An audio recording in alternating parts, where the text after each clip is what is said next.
Halldór, hvað hægt að segja eftir svona rugl? Ég sagði við strákana strax eftir leiki bara svona gefst maður aldrei upp. Ég var eiginlega búinn að gefast upp. Svo ég set allt kredit á strákan. Þeir gáfust ekki upp og þetta var alls ekki okkar besti leikur. Bolti, ég held að við vorum í 40% nýtingu í vítónum sko. Og en þeir gáfust aldrei upp. Við vorum konið með 2 menn út af í 5 millum.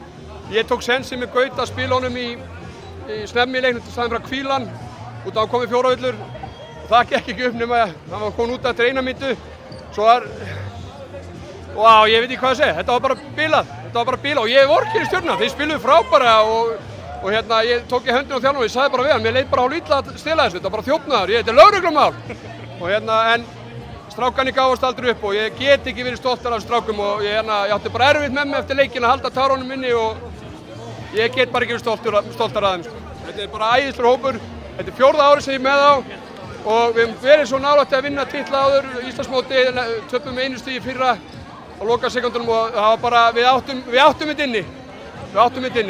Þessi lokasókn, ég meina það er eiginlega ekkert eftir og þetta er svona pínu, hvað maður segja, desperate skot. Já, þetta var, sko við settum upp að fá snögga körfu og það gekk ekki og við vinnum boltann og hann fer náttúrulega upp í þristinn, veit að við þurfum þristinn og bara heppni að hann var brotið á honum og ég sagði líka við hann, fann að gerðu það, settu þetta onni við, ég nenni í leikum.